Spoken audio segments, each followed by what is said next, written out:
കേരളത്തിൻ്റെ ശാസ്ത്ര സാങ്കേതിക പുരോഗതിക്ക് ആവശ്യമായ സംഭാവനകൾ നൽകുന്ന പ്രധാനപ്പെട്ട ഒരു പരിപാടിയായി കേരള ശാസ്ത്ര കോൺഗ്രസ് മാറിയിട്ടുണ്ട്.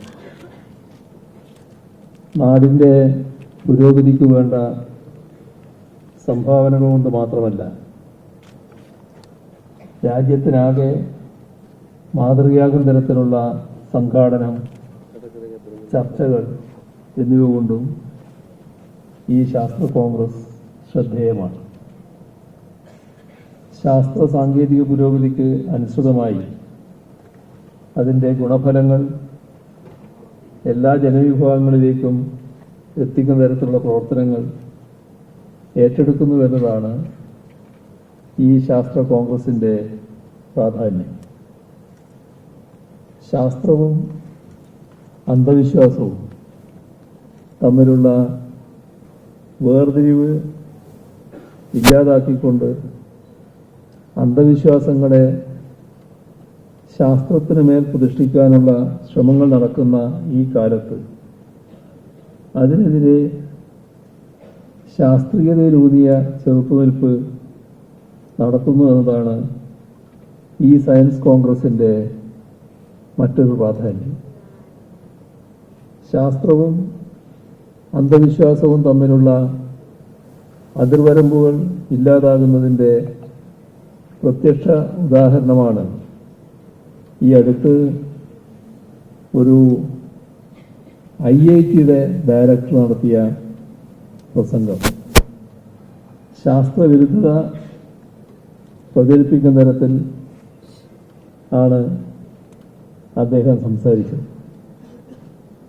ഉത്തരവാദിത്തപ്പെട്ട സ്ഥാനങ്ങളിലിരിക്കുന്നവർ ഇത്തരം സ്യൂഡോ സയൻസ് പ്രചരിപ്പിക്കുന്നത് നമ്മുടെ രാജ്യത്ത് ഇന്നൊരു നിത്യസംഭവമായി മാറിയിരിക്കുന്നു.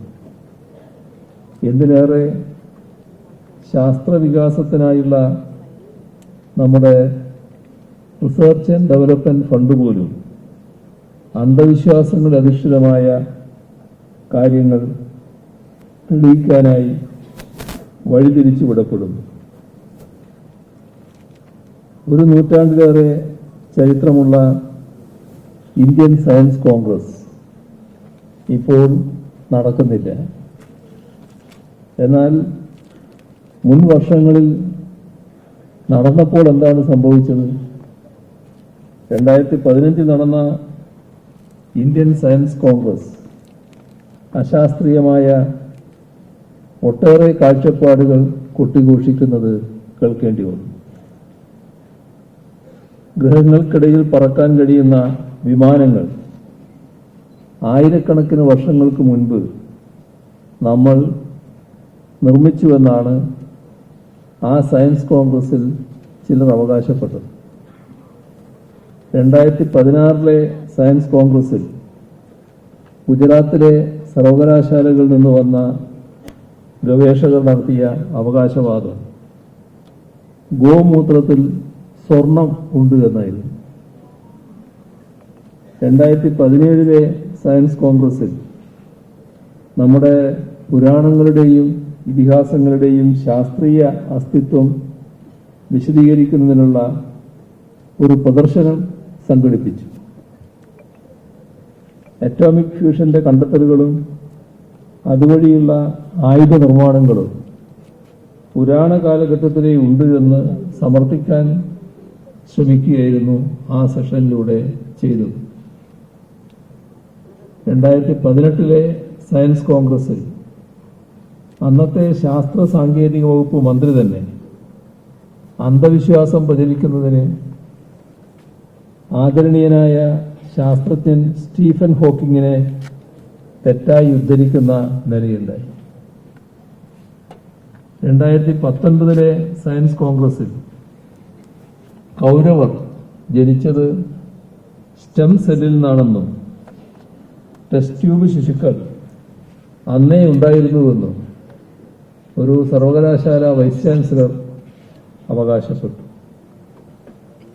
2020 ദിനോസറുകളെ കണ്ടെത്തിയത് ബ്രഹ്മാവാണ് എന്ന അവകാശവാദവുമായാണ് ഒരു പ്രശസ്ത ശാസ്ത്രജ്ഞൻ എത്തിയത്.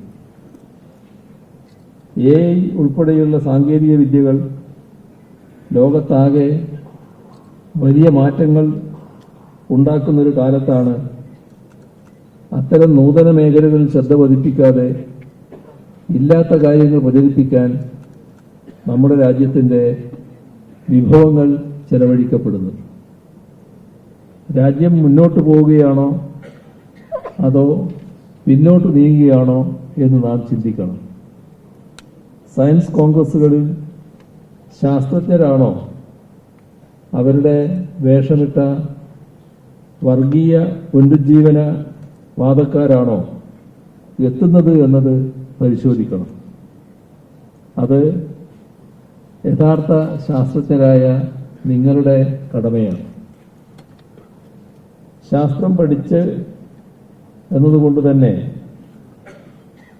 അത്തരം ആളുകളെ കൊണ്ട് തന്നെ, അതായത് ശാസ്ത്രജ്ഞരെ കൊണ്ട് തന്നെ അശാസ്ത്രീയത പ്രചരിപ്പിക്കാനുള്ള വേദിയായി ദേശീയ സയൻസ് കോൺഗ്രസ് മാറി എന്നത് രാജ്യത്തെ സ്നേഹിക്കുന്നവർ എല്ലാവരും ചിന്തിക്കേണ്ട കാര്യമാണ്.